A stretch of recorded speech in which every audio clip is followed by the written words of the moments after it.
Hello everyone, কেমন আছেন সবাই? আশা করি আপনারা ভালো আছেন। আমরাও আল্লাহর রহমতে ভালো আছি। সেহরিতে ঘুম থেকে উঠে গিয়েছি। উঠে আজকে আমি ভাত রান্না করেছিলাম সেহরিতে। আর সাথে আমি কয়েকটা আলু সিদ্ধ দিয়েছি আর একটা ডিম সিদ্ধ দিয়েছিলাম। ওই আলু আর ডিমটাই আমি আলাদা করে ভর্তা করে নিব। আলু আর ডিম ভর্তা করে নেওয়ার জন্য মরিচটা আমি প্রথমে ভালো করে মাখিয়ে নিয়েছি। তারপরে আলুটা এখন ভালো করে মাখিয়ে নিলাম। আলুটা আমার ভালো করে মাখিয়ে নেওয়া হয়ে গেছে। এক পাশে রেখে দিয়ে ডিমটাও ভালো করে মাখিয়ে নিব। আলুটা তো মাখিয়ে নেওয়া হয়ে গেছে, এক পাশে রেখে দিয়ে এখন আমি ডিমটা ভালো করে মাখিয়ে নিচ্ছি। আমার কোনো কিছু দিয়ে ভাত খেতে ভাতে ভালো লাগছিল না, সেই জন্য ডিম আর আলু ভর্তা করে নিয়েছি। ওটা দিয়ে এখন ভাতে খাবার খেয়ে নিব। ডিমটা আমার মাখিয়ে নেওয়া হয়ে গেছে। আজকে সেহরির খাবার আমার লাল শাক ভাজি, আলু ভর্তা, ডিম ভর্তা আর কবুতরের মাংস। এগুলো দিয়ে আজকে সেহরির খাবার খেয়ে নিব। বিকেলে আবার রান্না বসিয়ে দেওয়ার জন্য কুটে বেছে নিয়েছি। আজকে বিকেলে আমি রান্না করব ইলিশ মাছ দিয়ে বেগুন আলু দিয়ে রান্না করব, সেই জন্য কেটে বেছে ধুয়ে নিয়ে এসেছি।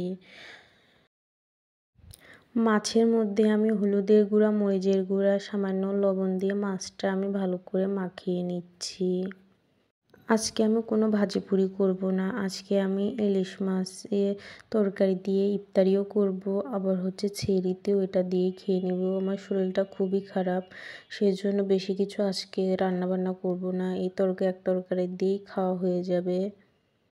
তেল গরম হয়ে গেছে, এখন ইলিশ মাছগুলো দিয়ে দিব তেলের মধ্যে একে একে সবগুলো মাছই।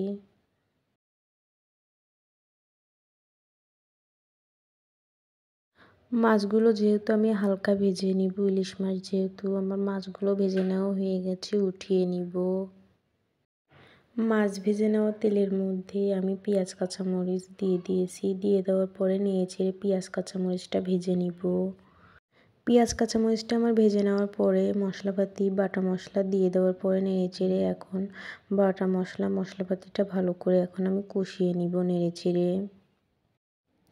দেখতেই পাচ্ছেন মশলাটা আমার সুন্দর করে কষিয়ে নেওয়া হয়ে গেছে। এখন ধুয়ে রাখা বেগুন আর আলুগুলো দিয়ে দিলাম। বেগুন আর আলুটা দিয়ে দেওয়ার পরে নেড়ে চেড়ে এখন বেগুন আর আলুটা এখন মশলার সঙ্গে ভালো করে কষিয়ে নিব।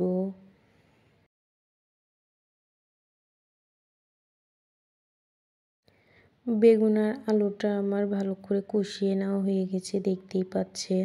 এখন আমি পরিমাণ মতো পানি দিয়ে দিব। পানি দিয়ে দেওয়ার পরে নেড়ে চেড়ে দিব। একটা বলক উঠলেই তারপরে ভেজে রাখা মাছগুলো দিয়ে দিব।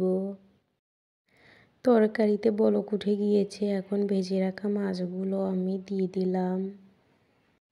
আমার শরীরটা তেমন ভালো নয়, সেজন্য এক তরকারি রান্না করতেছি। আর ভাত দিয়েই আমি ইফতারি করব, আবার সেহরিতেও এই তরকারি দিয়েই খাবো, সেজন্য এই তরকারিটাই সুন্দর করে রান্না করে নিচ্ছি। বেগুন আলু দিয়ে আমার মাছ রান্নাটা কমপ্লিট হয়ে গেছে। সামান্য আমি জিরের গুঁড়াও দিয়েছিলাম, এখন নামিয়ে নিব। ভাত রান্নাটাও আমার কমপ্লিট হয়ে গেছে, এখন নামিয়ে নিব নেড়ে চেড়ে।